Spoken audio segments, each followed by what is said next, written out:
Evening. I'm particularly excited that I'm doing this BW dialogue with Shane, but I'm very, very excited because my son is there. This is the first time my son is seeing me in action. And when we do this monthly, and I believe, as Karthike said, that we in the corporate world can learn from people in sports, in films, authors, politicians, because they apply a lot of those principles subconsciously without knowing them. And performance in sports is ultimate. So when we were signing on Shane Watson, one of the things I knew is that my kids would want to be here. Prasanna has never been to any event. He's trying to hide his face. So I'm very happy that Prasanna is here. And I knew he would come. So one of the reasons we signed you on, I'm just kidding, is because I want to get my son to the event. But I would also like to thank Gautam for enabling it. I don't know where is Gautam, but wherever he is with the lights, I can't see him. But Gautam, thanks to you, today's BW dialogue is possible. I can see Mr. Daksh Bhardwaj, who's an eminent architect. I can see Air Marshal Verma, who's the director of IC. My friend Vishal Mathur, Dr. Harish Balla, who's the cultural czar of Delhi. My friend and CEO of our communities business, Bhuvnesh ji. I don't know where is Bhuvan Lal, but Bhuvan is a writer. I see Shri Shashi Dubey ji, who's a spiritual person. I see lots of my friends in the audience. So Shane, if you were born 3 days earlier, you would share your birthday with Donald Trump. What do you have to say about that? You also have a caller mic. Yes. Can anyone hear me? Yes. Can anyone hear me? Can we get him? I'm a loud Punjabi from Delhi. I don't need a mic, so I'm still using. You definitely need a mic. Donald Trump. Yeah, if you were born 3 days earlier, you're 17 June born, right? Yes, that's correct. Right. So do you like Donald Trump or not? Look, by what I hear from afar, there's obviously a lot more jobs that he's brought to the US economy. That's a politically correct answer. Which is a great thing. He can be a little bit abrasive at times. Little bit? Little bit. Yeah, for an Aussie, yeah, he's probably a little bit abrasive. I must tell you, I have two Aussie connections. My first boss in life was an Australian gentleman called David Fowler. He lives in LA now. And I remember I used to be a young MBA, and it was a real estate services firm called Colliers Jardine. And David was very nice and charming, but he was very aggressive. He was Australian. That's in our DNA, and really. Sometimes he would tell me FO. So I would look at him. He said, Annurag, it doesn't mean what you think. It means find out, figure out. And my second qualification, as far as an Australian, I share my birthday, and my daughter who's not here, we share it with the world's greatest cricketer of all time, who's an Australian. I don't have to tell you who that is, right? Sir Donald. Who's your favorite cricketer? Look, my favourite cricketer, especially Test cricketer of all time, is Jacques Kallis. For me to be able to understand and try and conceptualise what he was able to achieve as an all-rounder just absolutely blows me away. It's nearly not actually humanly not possible to be able to achieve what he achieved. To be able to be as good a batsman as Ricky Ponting, statistically, to be able to have over 300 test wickets, play over 150 test matches and bowl as an all-rounder, fast bowler in just about every game, for me is the absolute ultimate, what he's been able to do. And that's someone for me who I idolised. I was incredibly fortunate, which is what the T20 franchise tournaments do now. I had an absolute privilege to be able to play with him for the Sydney Thunder in the year that we won the Big Bash for a couple of years ago, and that for me was one of the ultimate experiences that I've had in my career, to be able to play with my absolute hero. Fantastic. Who's your favorite Australian cricketer? Though you kind of referred to him. Yeah, look, my favourite, I'd have to say, is Ricky Ponting. He was my favourite captain that I played under. From a young age, when I first started playing, I moved down to Tasmania to be able to play first-class cricket, and Ricky Ponting's from Tasmania. So from the age of 19, Ricky took me under his wing, and I've been incredibly fortunate to be able to really become really good friends with Ricky, as well as how he managed me and looked after me when he was captain of the Australian team. Just provided so much incredible support. He really believed in me. he believed in me more than I believed in myself through a lot of those periods of time. So he just knew how to get the best out of me, and not just me, but the people around him as well, which is an incredible quality as a leader. And who is your most favorite Indian cricket player? Or two or three? Yeah, If you don't want to make, we can go till 5. Yeah, look, look, to be able to play under Rahul Dravid at the Rajasthan Royals was an incredible experience. Fantastic. He is a incredibly humble man for someone who's obviously achieved the heights of what he did in the game of cricket. How he's able to connect with the most senior players down to the youngest player in the squad is for someone of his stature in the game is an incredible skill. Because not every high achieving cricketer has that ability to be able to connect with various people throughout the team. So Rahul absolutely is one of my favourites, but the one that I've got to know recently, which I did not know whatsoever, I played a lot of games against him for Australia against India, was Mahendra Singh Dhoni. Played a lot against him. Obviously on the field, he gives the opposition absolutely nothing. He's obviously ice cool. There's no expression at all. So you just never know what kind of person he is because he doesn't give anything away. Even after the game, he's always very polite, but that's it. And it wasn't until I had the opportunity to be able to play with him and be captained by him in the IPL this season for the Chennai Super Kings where I started to get to know him. And it's an absolute privilege to be able to get to know him because he's a very intelligent guy. Some of the most complex things that are in the world, in a life, he knows he articulates things incredibly simply. And that's one of his incredible strengths. You now been in India for a long time. You played in India. Now you're part of IPL. Now you're on a speaking career. What is it that pulls you vis-a-vis India? What's good about India? What's not so good about India? The thing that I absolutely love about coming to India is sharing the love and passion that I have for the game for cricket with just about everyone in the country, and that's quite a few people. In Australia, cricket is very loved, but not to the same intensity. So you're God here in India. You can see that. I'm not saying that. Even my son has showed up. No, but it's more so just being able to share the love of the game, and that's with the players that I play with. That's also with the general public, with the media covering it. Everyone absolutely loves the game, like deeply. So it's a privilege to be able to come and play in such an incredible place. And the thing that saddens me by being here is obviously just the poverty that can be very obvious at times, which is it's a reality of having such a huge population, and in Australia we don't see it as much. We've got a much smaller population as well, but that's a thing that it's a sad reality of having such a huge population. Shane, your latest passion is performance coaching. You set up an academy. Tell us how your academy is going and what are your plans? Yeah, so the business that I've set up recently, it stemmed from my own journey really, especially in the last 2 or 3 years, through the big sort of waves that I rode right at the back end of my playing career for Australia.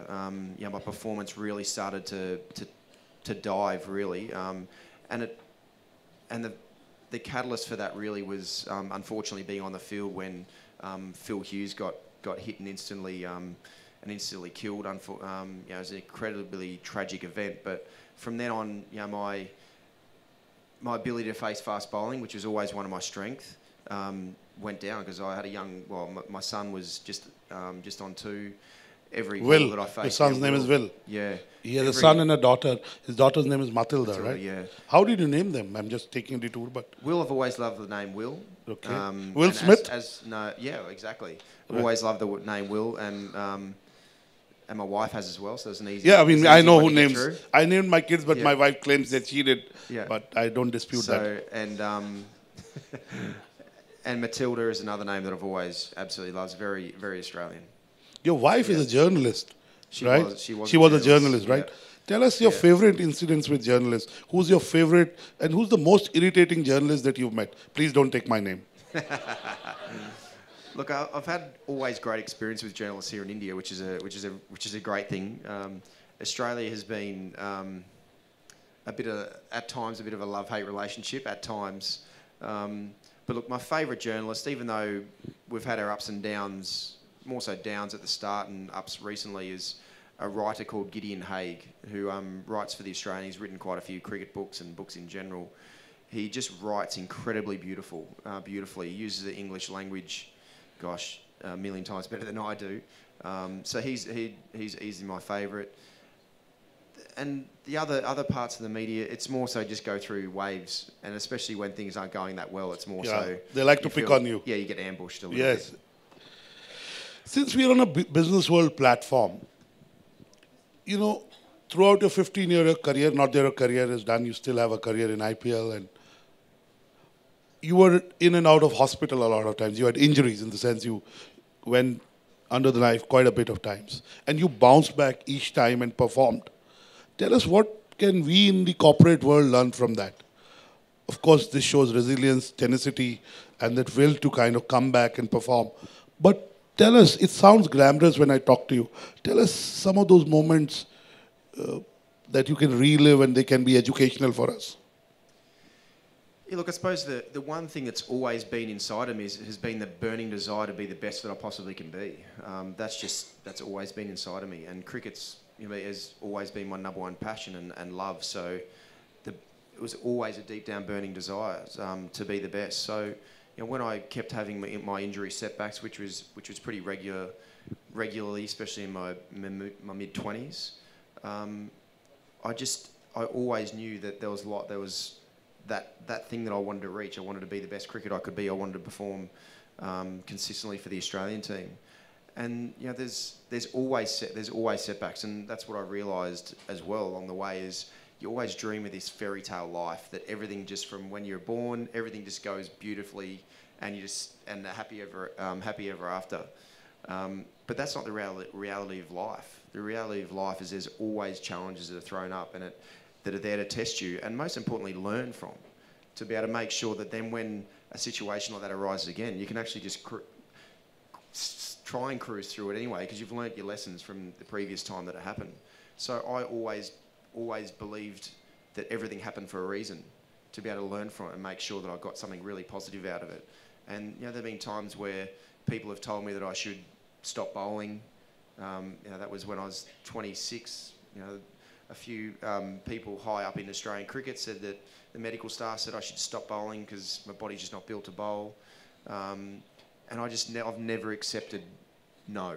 Fantastic. You talked about learnings. What are your top 3 learnings? Top 3, if you had to kind of tweet your top 3 learnings, what would those be? My number one would be, which I did very poorly for a long time, was just put way too much pressure on myself and the results and the outcomes. I was so transfixed on outcome that it stifled my performance a lot of the time. So you put in the hard work, do your best, and leave the rest to God. Absolutely. Or the universe. Yeah, absolutely. Because there's just so much pressure that I always put on myself. I worked so hard on my game to perform and get better and improve all the time, which I then expected to perform every single time I went out to play, which is that's not the reality of how anything works. There's always going to be factors that are out of your control that come in either good or bad that can affect your performance. And once I actually fully understood, which is only a couple of years ago, I fully understood that results you actually can't control. The only thing that you can control is the process, is the execution of your plan. So it's about pressure and the possibility of it being wrong. So you're trying to play safe. Well, but it's also trying to analyse it in my conscious mind, trying to analyse it and trying to process it all really quickly, which in the end means that I burn out. But the most powerful thing that you can tap into is your unconscious mind, which is your gut instinct. You can't articulate why something feels right. But you just know. But your unconscious is there to be able to process all the different experiences that you've had and bring an answer to you. You can't articulate why it just feels right, but it's there. And that's the most powerful thing, that if you can tap into that as regularly as you possibly can, instead of trying to process it so quickly in your conscious mind. That's what actually the best results with less stress and less anxiety actually happen. What makes you believe that you will be a great entrepreneur? Look, I don't. Because you're very driven. You want to do well in everything you do. Yeah, look, I can't do anything by half measures. If I do something, I do it 100%, and I do it to the best of my ability. And I love reading, so I'm reading a lot of entrepreneur books and business books to be able to try and upskill myself as much as I can. But then I've got a lot of incredible people around me as well. That's the one fortunate, not one, but there's a lot of fortunate things I've had by playing cricket at the levels that I've had, is the access that I'm able to get to incredibly successful people who've learned the ups and downs, through their own experience in business, for example. So I've got a lot of great coaches to be able to help me. But what makes you believe you'll become a good entrepreneur? You started being an entrepreneur, started this academy, starting the performance coaching business. Mm-hmm. There must be some belief in yourself that the skills you learned on the field or in the academy, you can apply those to entrepreneurship. Because every setback that I have or something that doesn't go to plan, I know it's for a reason. I know it's a learning experience. So I know if I can continue to learn after everything that happens and continue to detour depending on which way life takes it, and I do it to the best of my ability day in, day out, then I'm giving myself the best chance. It doesn't guarantee, nothing's guaranteed that things are going to do well, but I'm going to give myself the best chance of doing well. You told me earlier that you love reading. Which is the last book you read? This is a trick question. People come to me in interviews and they say, we love reading. So I ask them, which was the last book you read? So some can't tell me because it really was a tough name of the book they read. Yeah. But I know you read one. Look, the one book that I read recently was Tom Brady's training method, which I found fascinating. He has a documentary on Facebook, which I've never really watched anything on Facebook before. It's called Tom versus Time, and it talks about his training regime, but then also different facets of his life, which gets him into a place where he's in his early 40s and he's still playing at his absolute best. So that's fascinating. But there's a few great books that I've read, business books that I've read as well. Any autobiography that you read beyond this one, which you love? Yeah, look, the one I've just started, I'm a fair way into, is Phil Knight's Shoe Dog, the guy who set up Nike. Yes. Yeah, that's a fascinating lovely book. I've read it. A fascinating book. Yeah. Tell us, when you became a cricketer, what was the role of your family? Well, my family were the ultimate support. I got my love and passion for the game of cricket through my dad. My dad he wasn't really a cricketer himself. He hurt himself when he was younger, but he always had a true passion for the game. So, when I was 6 or 7 or 8, my dad would take me along to a test match. We were living in Adelaide at that time, so he took me along to a West Indies Australia test match, Sheffield Shield cricket. So I really developed my love for the game of cricket through my dad. My mum was a Australian class swimmer, so I probably got my genetic genes from talents from my mum. But they've always been incredibly supportive. I've never felt any pressure at all that they've put on me at all, apart from just support and helping me through. Like, there's times when I needed support, when I had back injuries, when I first got my first stress fracture in my back from bowling when I was 12. So the support that mum and dad gave me through that period of time. But then also when it came to a point where I saw examples of cricketers who were in their late teens who started to derail because of alcohol and extracurricular activities. Exactly, well said. That their career started to derail. And no wonder you look up to Jack Callis, because he's had a perfect family life. He's had a perfect cricket record, and he's performed in every format of cricket. Yeah. So I'm not surprised that you look up to Jack Callis. Yeah, he's an incredibly humble man. He really is. For someone who's obviously the heights of what he's been able to achieve, such a genuinely nice person. Since we're talking of cricket, the scandal hit the Australian cricket, and since then it has recovered in some way.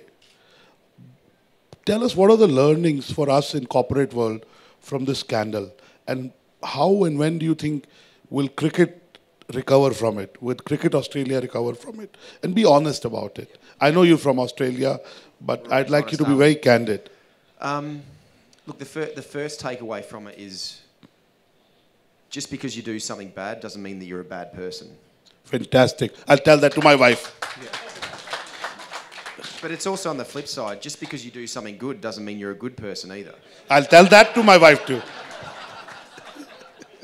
So with that, Steve Smith, Dave Warner, who I know both very well. I don't know Cameron Bancroft that well. They're really good people. But just because they have the courage to come up and say, I think they should be celebrated just for that. Yeah, it's probably the wrong time to be able to come up and reveal everything straight after a day's play. There wasn't any time to really reflect. What did you think prompted them to do that? Desperation. And when people and Cricket Australia, the high performance, everyone becomes desperate to win, then people do desperate things. And this is something that, playing for the Australian cricket team, there's no question, well, I know that Ricky Ponting, playing under him, that would never have got any traction. It would have happened. Because we played hard, but we always played fairly, especially in that regard of... You can't say friendly. I didn't say friendly. Yes. But fairly. Fairly. Fairly. But when things become desperate, and that's part of Cricket Australia and what they're doing to try and turn things around, is everything became performance driven. Everything, whether there's performance bonuses, financial bonuses. Look, for the players, to be totally honest, the financial bonuses for the players aren't significant enough. The guys are really well paid anyway, so it's just a little bonus at the end of the year. But for the support staff, so the coaching staff, it's huge. For the next layer of management, those financial bonuses that they get by the team winning a series, being number one in the world, all those performance indicators, those bonuses are significant enough for them to become very desperate. And as we know, if leadership filters down, and if the leadership become desperate, they filter that down onto the people below them. So Steve Smith, Darren Lehman, all those guys, and people become desperate. And unfortunately, when desperate things happen... You were very candid on that. Let me change the track and move from cricket. You talked about movies early on, right? You have an Australian cricketer who's, again, very popular, very good-looking, Brett Lee, right? Brett Lee, yeah, yes. One of my very good mates. Yes. I love him. Yeah. He starred in Bollywood movies. Do you think your next stop is a Bollywood movie? You're good-looking, no. You're very popular. I know your Hindi is weak, but we can work on that. Weak. Not yes. Great at all. Weak's nice. So will we see you in a Bollywood movie soon? And if at all, who's your favorite Bollywood actress? And who have you met? Look, the one thing that I do know is that you have to have full focus on what you do. If you want to be the best, you've got to have full focus. And if you get sidetracked, that means that you can it pulls you away from achieving the things you want to achieve. What about a book from Shane Watson? A book? A book on Shane Watson's life? If at all there was a book on Shane Watson's life, what would that be called? Yeah, That's a nice name. Look, the one thing that I know about a book, especially an autobiography, is that most people aren't really honest in them.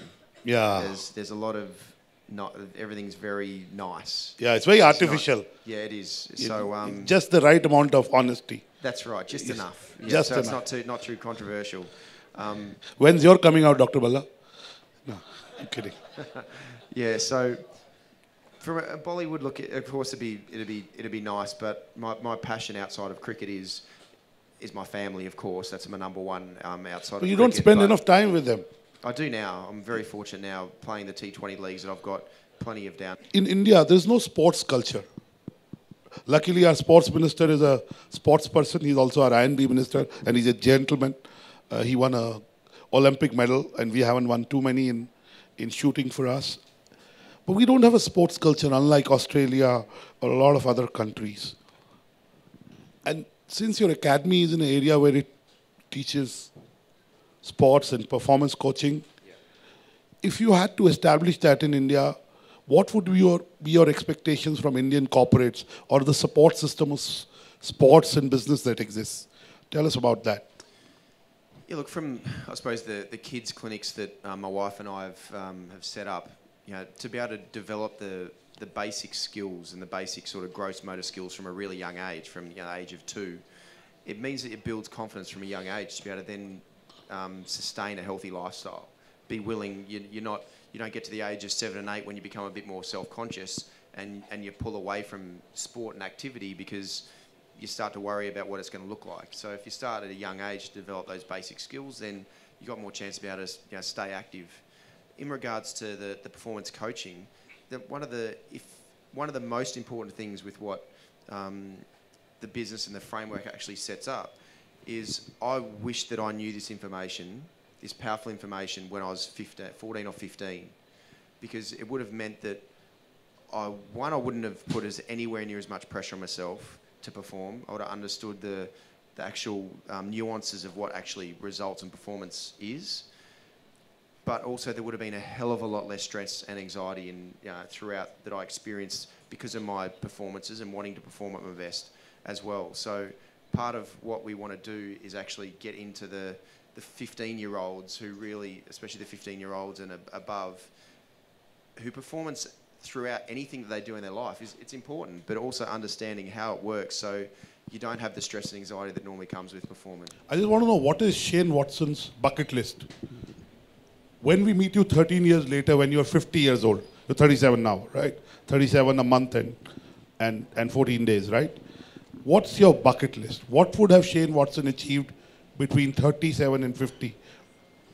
Or 40, for that matter, next 3 years? Look, my whole priority is to be the best dad I possibly can be and the best husband I can be for my family. But the next phase in my life after cricket is my goal is to be as successful in my next phase of my life in business as I have been in my career, because I believe deep down that, and it's different to a lot of cricketers that I've played with, is a lot of the time they think, well, this is the most success you can have in your life is through your career. But why does that have to be the case? Why can't the next phase be as successful as this? You reinvent yourself all the. Absolutely. So would you consider being a commentator, full-time commentator? No. Why is that? Because I want to help people, not comment on people. Oh, that's why you never be a journalist. I love that. I love that. Shane, there's Shane. On this note, Annurag, I have one question. Yeah, Bhuvnesh. Go ahead. Bhuvnesh is my friend and works with me. I can't. All right. A lot's been spoken and written about the best bat today. All right. Ricky Ponting just spoke about it. Virat Kohli or Stephen Smith? And why? That's a tough one. Well, Stephen Smith's not playing at the moment, so he's probably out of the race, isn't he? Yeah. No. I mean, go back a year. Yeah. Across all formats, I'd say Virat Kohli. Virat Kohli in Test cricket's obviously got an incredible record and consistency. Virat Kohli's one-day record is mind-blowing. The amount of hundreds that he scored, the amount of games that he's won for India, and especially chasing, it's absolutely incredible. He's given you a direct answer. So, and in 2020, we've seen what Virat's done. When I played with him at RCB in my first year, Virat got nearly 1,000 runs in an IPL season, which is, you can't get your head around that, 400s in one IPL season. So, Steve Smith's an incredible player, there's no question. Test matches, one days and 2020s, but he hasn't scaled exactly those heights. Fantastic. Thank you for being so candid. And it's been an honor and a privilege to talk to you. Please give Shane Watson a big round of applause.